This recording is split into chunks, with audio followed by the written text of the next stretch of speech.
अगर आप e commerce करते हैं, ऑनलाइन सेलिंग करते हैं और आप अपनी ई कॉमर्स वेबसाइट पे या शॉपिफाई पे स्टोर बना के अमेजोन, फ्लिपकार्ट, मीशो जैसे ई कॉमर्स मार्केट प्लेसेस पे सेलिंग कर रहे हैं, तो इस वीडियो में मैं आपको कुछ ऐसे तरीके बता रहा हूं जो आपकी सेल्स को बूस्ट करने में आपकी मदद करने वाले हैं। और 100% अगर आप ये अप्लाई करते हैं तो डेफिनेटली आपको इसका फायदा देखने को मिलेगा और आपकी सेल्स बूस्ट होने वाली है। पिछली वीडियो जो हमारे चैनल पे अपलोड हुई है उसमें हमने बात की थी कि सेल प्राइस को कैसे डिसाइड किया जाए, क्या लॉजिक लगाया जाए जिससे आपको बूस्ट मिल पाए और कस्टमर कन्वर्जन रेट बढ़ पाए, खासकर अगर आप फ्लिपकार्ट, मीशो और अमेजोन जैसे ई कॉमर्स मार्केट प्लेसेस पे सेल करते हैं और आप उन पे डिपेंडेंट हैं। तो इस वीडियो में कुछ और तरीके हम आपको बता रहे हैं, इसको आप लगाइए अपने लिस्टिंग्स में, इस अप्रोच को आप फॉलो करिए, 100% आपकी सेल्स बूस्ट होने वाली है।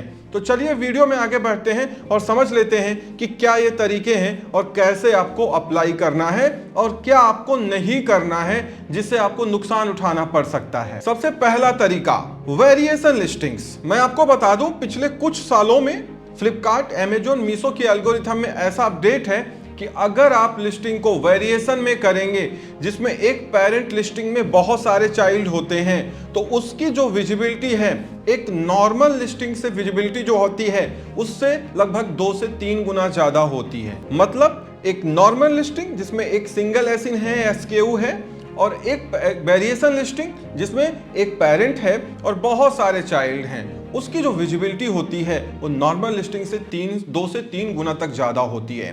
तो आप इस अप्रोच का फायदा उठा सकते हैं और आप इस अप्रोच को अपनी ई कॉमर्स वेबसाइट पे भी लगा सकते हैं, क्योंकि इस अप्रोच में डबल फायदा है। एक तो अगर आप ई कॉमर्स मार्केट प्लेसेस पे सेल करते हैं लाइक फ्लिपकार्ट, अमेजोन, मीशो, जियो मार्ट, तो आपको ज्यादा विजिबिलिटी मिलने वाली है, 2 से 3 गुना आपकी विजिबिलिटी बढ़ने वाली है। दूसरा फायदा यह है कि कस्टमर किसी एक लिस्टिंग पे क्लिक करेगा जो उस चाइल्ड होगा, उस पेरेंट का, तो उसके अंदर उस वेरिएशन में जितनी लिस्टिंग्स होंगी उसके सामने सारे ऑप्शन आ जाएंगे।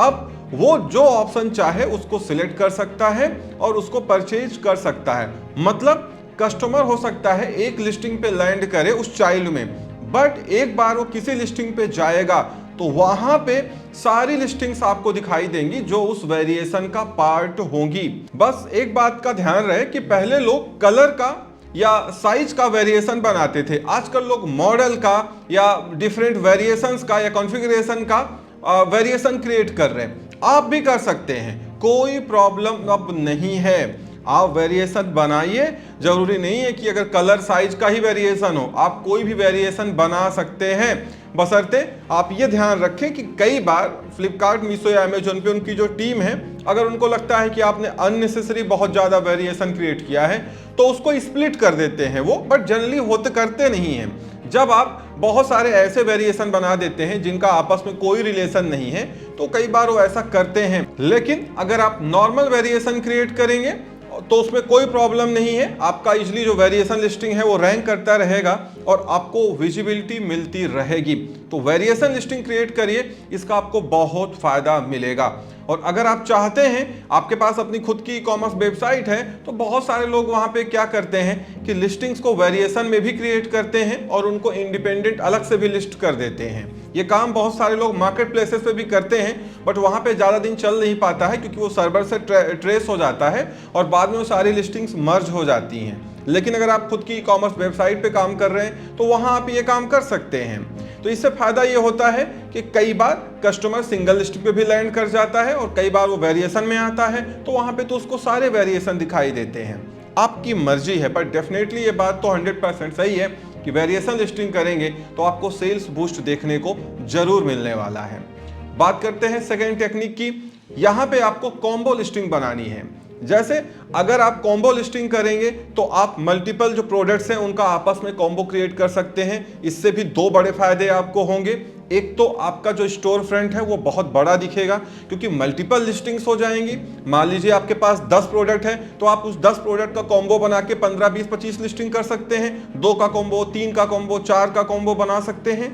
और अगर आपके पास और ज़्यादा लिस्टिंग है तो आप और ज़्यादा कॉम्बो बना सकते हैं, क्योंकि कई बार क्या होता है कॉम्बो लिस्टिंग में आपको फ्री फायदा है। एक तो आपका स्टोर फ्रंट बड़ा दिख रहा है, कस्टमर को फायदा ये है कि उसको पैसे बच जाते हैं। बशर्ते आपको ध्यान ये रखना है कि जब आप कॉम्बो लिस्टिंग क्रिएट कर रहे होंगे तो जो 2 या 3 प्रोडक्ट का आप कॉम्बो बना रहे हैं उनको कंबाइन करने पे जो सेल प्राइस है, और अगर कस्टमर कोई उसको अलग अलग जाके खरीदे उसका जो सेल प्राइस है तो कॉम्बो वालों का कम रहना चाहिए, जिससे उसको लगे कि अगर इस कॉम्बो को हम खरीदते हैं तो मेरे 5% या 10% की सेविंग मेरी होने वाली है। तो आपको ये करना है, और ऑब्वियसली आपकी जेब से कुछ जाएगा नहीं, क्योंकि अगर आप 2-3 आइटम का कॉम्बो बनाते हैं तो कोरियर में या शिपिंग में आपके पैसे बच जाते हैं। तो वो जो बेनिफिट है वो आप कस्टमर को ट्रांसफर कर दीजिए। तो डेफिनेटली कस्टमर्स कई बार क्या करते हैं कि सिंगल आइटम ना खरीद के कॉम्बो की तरफ चले जाते हैं, तो आप इसका फायदा उठा सकते हैं। कॉम्बो से बहुत लोगों को फायदा मिला है, क्योंकि एक तो आपका स्टोर फ्रंट बड़ा ही दिख रहा है, साथ में कस्टमर्स भी आते हैं, उनका भी 2 पैसे बचता है और वो कॉम्बो लिस्टिंग खरीदते हैं, कॉम्बो प्रोडक्ट्स खरीदते हैं, और अल्टीमेटली आपकी जो सेल्स हैं वो इंक्रीज कर जाती हैं। तो आप इसका फायदा उठा सकते हैं। तीसरा, अब आपको क्या नहीं करना है, आपको MOQ minimum order quantity unnecessary सारे लिस्टिंग में बिल्कुल नहीं लगानी है। कई लोग क्या सोचते हैं कि यार हम सिंगल नहीं बेचेंगे, हम 2 या 3 यूनिट ही इसकी बेचेंगे, तो MOQ लगा देते हैं कि भैया 2+ या 3+ ही आपको लेना पड़ेगा। लेकिन आप इस चीज को तभी करें जब एक सिंगल यूनिट कोई बहुत छोटा आइटम है, उसका सेल प्राइस बहुत कम है, अगर वो सिंगल कोई खरीदता है तो आपको नुकसान होता है, मिस लॉस होता है, वहां पे आप करिए। बट अननेसेसरी आप MOQ मत लगाइए। इससे क्या होगा, आपकी सेल और डाउन हो जाएगी, क्योंकि कई बार कस्टमर को एक सिंगल पीस चाहिए होता है, आपने वहां पे लगा रखा है कि 2 खरीदने पड़ेंगे मिनिमम या 3 खरीदने पड़ेंगे, तो वो उसको नहीं खरीदेगा और कोई और आइटम जाके परचेज कर लेगा। तो अननेसेसरी MOQ मत लगाइए जब तक बहुत ज्यादा जरूरी ना हो। उसके बाद एक टेक्निक और है जो आपकी रातों रात बहुत ज्यादा सेल बढ़ा सकती है, लेकिन इस टेक्निक में आपको बहुत सावधान भी रहना होता है। वो टेक्निक ये है कि बहुत सारे ऐसे जेनरिक प्रोडक्ट हैं जो फ्लिपकार्ट, मीशो, अमेजोन पे दिन भर में कई हजार की क्वांटिटी में सेल हो जाते हैं, लेकिन उन प्रोडक्ट का कोई ब्रांड नहीं है, वो जेनरिक में लिस्टेड हैं, और उनमें एक एक प्रोडक्ट पे बहुत सारे सेलर्स हैं जो आपस में प्राइस को लेके कंपटीशन करते रहते हैं। अगर आप उस लिस्टिंग में जाके मैप करते हैं, मींस आप भी वही उसी लिस्टिंग पे जाके सेल करते हैं, और आप ये देख रहे हैं कि ये हमारे जो कंपटीटर्स हैं या जो 15, 20, 25 सेलर इस लिस्टिंग पे बेच रहे हैं, उससे हम 10, 15, 20 रुपए प्राइस कम कर सकते हैं या 2-4% का वेरिएशन रख सकते हैं। मतलब आपका जो आउटसोर्सिंग है या मैन्युफैक्चरिंग है, आप वहां पे ऑप्टिमाइज कर पा रहे हैं अपने प्राइसिंग को, जिससे आप वहां पे कस्टमर को उन बाकी सेलर्स के कंपैरिजन में कम प्राइस ऑफर कर पा रहे हैं। तो डेफिनेटली जो बाय बॉक्स है वो आपको मिलने वाला है। उससे क्या होता है, अगर आप उनमें जाके मैपिंग कर देंगे, याद रखिएगा ब्रांडेड नहीं होना चाहिए, ब्रांडेड में जाके मैपिंग करेंगे तो आपको ट्रेडमार्क नोटिस आएगा, आपका अकाउंट भी सस्पेंड हो जाएगा या सस्पेंड हो सकता है। आपको जेनरिक में मैपिंग करना है जहां पे कोई ब्रांड नहीं है, ठीक है ना। और आप ये देखेंगे जब आप उसमें मैप करेंगे और आपका जो ऑफर है वो फीचर्ड ऑफर हो जाता है, मींस आप विनिंग जो बाय बॉक्स है वो विन कर जाते हैं, तो डेफिनेटली फिर एक ही दिन में आपको बहुत सारे ऑर्डर मिल सकते हैं। क्योंकि जब कोई ऐसी लिस्टिंग होती है जिसपे बहुत सारे लोग मैप करके रखते हैं तो उस लिस्टिंग की विजिबिलिटी भी बहुत ज़्यादा होती है, और जो बाय बॉक्स को विन कर जाता है या फीचर्ड ऑफर को विन कर जाता है उसको एक दिन में बहुत सारे ऑर्डर मिल सकते हैं जितना उसने सोचा भी नहीं होगा। क्योंकि अल्टीमेटली वो लिस्टिंग किसी सेलर की नहीं है, थी वो किसी सेलर की जो जिसने उसको जेनरिक में लिस्ट किया था, लेकिन चूंकि वो जेनरिक थी सारे लोगों ने मैपिंग कर दी, वहां कोई कुछ कर नहीं सकता है।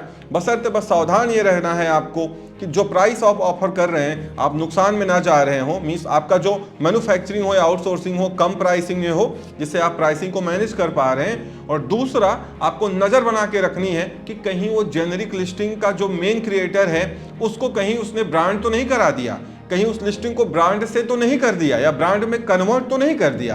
क्योंकि अगर वो ब्रांड में कन्वर्ट कर देगा तो जिस दिन वो उसको कन्वर्ट करेगा अगले दिन सबको ट्रेडमार्क नोटिस भिजवा देगा। इसीलिए नजर बना के रखनी है कि वो जेनेरिक में ही होना चाहिए।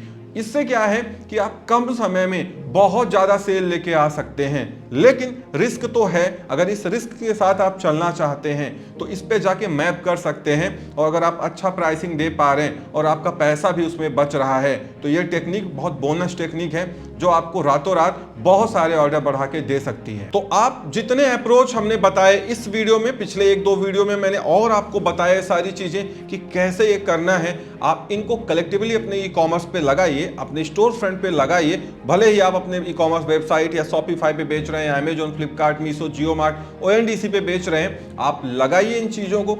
डेफिनेटली अगर आप सही काम कर रहे हैं और आपका प्रोडक्ट वैल्यू फॉर मनी है, कस्टमर उसको अप्रिसिएट कर रहे हैं, डेफिनेटली आज नहीं तो कल आपकी सेल 100% बूस्ट होने वाली है। तो इस वीडियो में इतना ही। उम्मीद करता हूं वीडियो पसंद आई होगी। Thank you so much for watching.